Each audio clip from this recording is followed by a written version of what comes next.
Mission Abhyuday दैनिक प्रार्थना सभा poster पर आधारित इस वीडियो में आज का शब्द, सुविचार, पहेली, इतिहास, आज का विशेष, प्रश्नोत्तरी एवं बाल गीत जैसे रोचक और ज्ञानवर्धक कार्यक्रमों का समावेश होता है, जिसे प्रतिदिन उत्तर प्रदेश के बेसिक शिक्षा विभाग में कार्यरत 100 प्रेरित शिक्षकों द्वारा तैयार किया जाता है। इसे सुने, सराहें, शेयर करें और अपने बच्चों को सुनाएं। धन्यवाद। सुप्रभात। आज का सुविचार, आप जो भी कार्य कर रहे हैं उस पर पूरे मनोयोग से ध्यान केंद्रित करें। Concentrate all your thoughts upon the work at hand.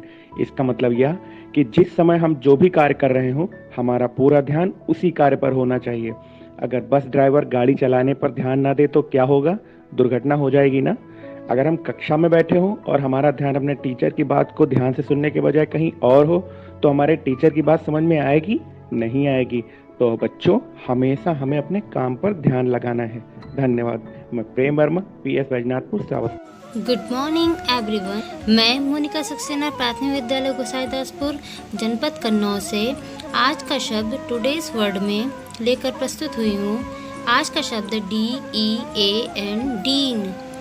Dean का अर्थ है अध्यक्ष, कॉलेज या महाविद्यालय का अध्यक्ष। गुड मॉर्निंग बच्चों, मैं साक्षी कोकर गोंडा से लेकर आई हूँ आज की पहेली। सूखी पड़ी सड़ी लकड़ी में वर्षा जल में जो उगाए, उसको क्या कहते हैं भाई? जो अपने सिर छत्र लगाए। बताइए कि कौन सी चीज है ऐसी जो वर्षा के समय में अपने ऊपर अपने आप ही छतरी लगा लेती है।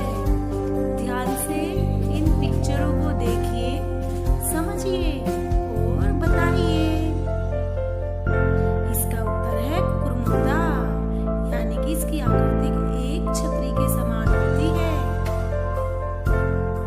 धन्यवाद। मिशन अभ्युदय की प्रार्थना सभा के अंतर्गत टुडेज इन हिस्ट्री 17 जुलाई में इस अंक के साथ आप हैं अरुण सर के साथ। 1948 में आज ही के दिन देश की महिलाओं को भारतीय प्रशासनिक सेवा और भारतीय पुलिस सेवा समेत किसी भी तरह की नागरिक सेवाओं में पात्र घोषित किया गया था। आज ही के दिन 1995 ईस्वी में फोर्ब्स ने माइक्रोसॉफ्ट के संस्थापक बिल गेट्स को दुनिया का सबसे अमीर आदमी बताया था। आपको बता दें कि विश्व की सबसे बड़ी सॉफ्टवेयर कंपनी माइक्रोसॉफ्ट की स्थापना बिल गेट्स ने 1975 ईस्वी में पॉल एलन के साथ मिलकर किया था। धन्यवाद। नमस्कार, मैं इला गुप्ता आज का विशेष बिल गेट्स जी के बारे में लेकर उपस्थित हूँ। आज ही के दिन फोर्ब्स पत्रिका ने माइक्रोसॉफ्ट के संस्थापक बिल गेट्स को दुनिया का सबसे अमीर आदमी बताया। इनका जन्म 28 अक्टूबर 1955 को सिएटल, वाशिंगटन में हुआ था और मात्र 13 वर्ष की आयु में ही इन्होंने अपना पहला कंप्यूटर प्रोग्राम लिखा, जिसका उपयोग कंप्यूटर से गेम खेलने में होता था। वर्ष 1975 में बिल गेट्स ने पॉल एलन के साथ विश्व की सबसे बड़ी सॉफ्टवेयर माइक्रोसॉफ्ट कंपनी की स्थापना की। बिल गेट्स पर्सनल कंप्यूटर क्रांति के अग्रिम श्रेणी के उद्यमी माने जाते हैं। वर्ष 2007 में इन्होंने 1760 अरब रुपए दान में दिए। वर्ष 2000 में गेट्स और उनकी पत्नी ने बिल एवं मिलिंडा गेट्स फाउंडेशन के नाम से एक दातृत्व संस्थान बताया। इनके कुछ विचार इस प्रकार हैं: कंटेंट इज किंग, और अगर आप अपनी तुलना किसी से कर रहे हैं तो आप अपनी बेइज्जती स्वयं की कर रहे हैं। और इनकी एक बात बहुत ही अच्छी है, ये कहते हैं टेक्नोलॉजी के बारे में कि टेक्नोलॉजी केवल मात्र एक औजार है जो बच्चों को एक साथ काम करने के लिए पास लाती है, पर जहाँ तक बात बच्चों को प्रेषित करने की है या प्रेरित करने की है, तो शिक्षक सबसे महत्वपूर्ण होता है। धन्यवाद। मिशन अभ्युदय के प्रश्नोत्तरी कार्यक्रम में आप सबका स्वागत है। मैं नीतू सिंह, सहायक अध्यापक, पूर्व माध्यमिक विद्यालय माती बंकी, बाराबंकी से। पहला प्रश्न है, भारत में निर्मित प्रथम कंप्यूटर का क्या नाम है? उत्तर है, प्रथम कंप्यूटर भारत में निर्मित है सिद्धार्थ। मानव शरीर में पाचन क्रिया अधिकतर किस अंग में संपन्न होती है? मानव शरीर में पाचन क्रिया छोटी आंत में संपन्न होती है। अगला प्रश्न है, मानव द्वारा सर्वप्रथम किस धातु का प्रयोग किया गया था? उत्तर है तांबा। अगला प्रश्न है, राजस्थान में खिचड़ी किसके लिए प्रसिद्ध है? तांबे की खान के लिए। धन्यवाद। नमस्कार, आज की कहानी का शीर्षक है गोलू, मोलू और भालू। गोलू मोलू पक्के दोस्त थे। जहाँ गोलू दुबला पतला था, वहीं मोलू गोल मटोल। दोनों एक दूसरे पर जान देने का दम भरते थे। लेकिन उनकी जोड़ी देखकर लोगों की हंसी छूट जाती थी। एक बार उन्हें दूसरे गांव में रहने वाले मित्र का निमंत्रण मिला। उसने उन्हें अपनी बहन के विवाह के अवसर पर बुलाया था। उनके मित्र का गांव कोई बहुत दूर नहीं था, लेकिन वहां तक पहुंचने के लिए जंगल से होकर गुजरना पड़ता था और जंगल में जंगली जानवरों की भरमार थी। दोनों चल दिए।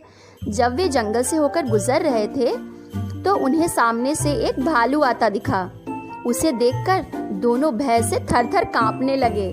तभी दुबला पतला गोलू तेजी से दौड़कर एक पेड़ पर चढ़ गया, लेकिन मोटे होने के कारण मोलू उतना तेज नहीं दौड़ सका। उधर भालू भी निकट आ चुका था।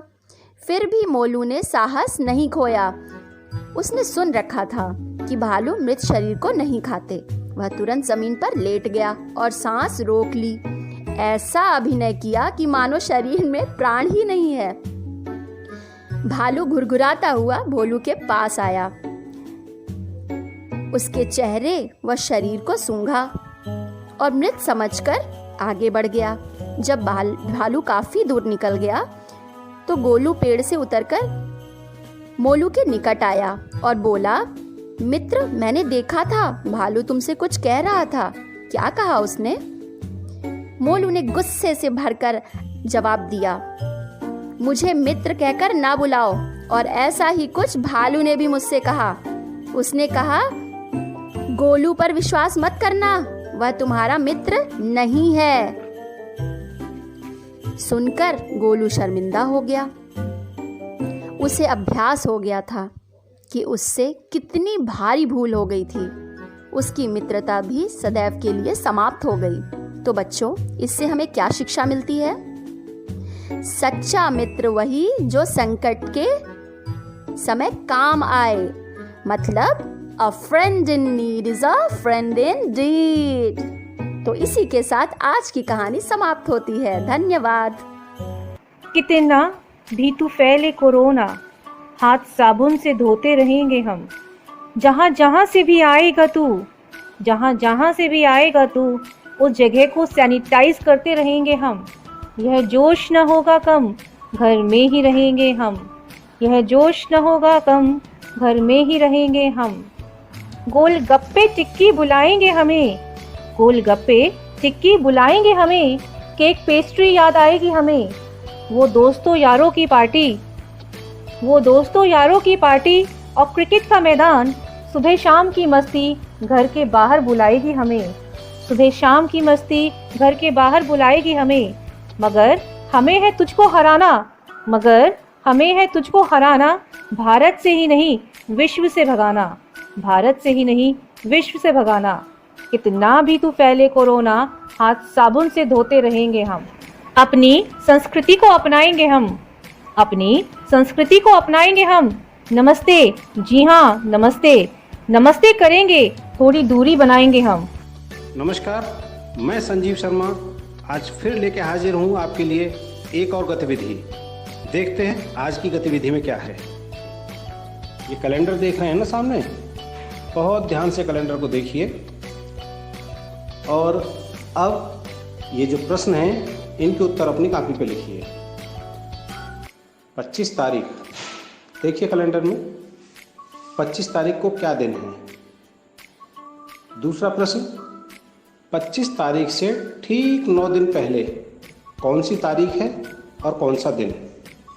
और तीसरा प्रश्न, 25 तारीख के 4 दिन बाद कौन सी तारीख है और क्या दिन है।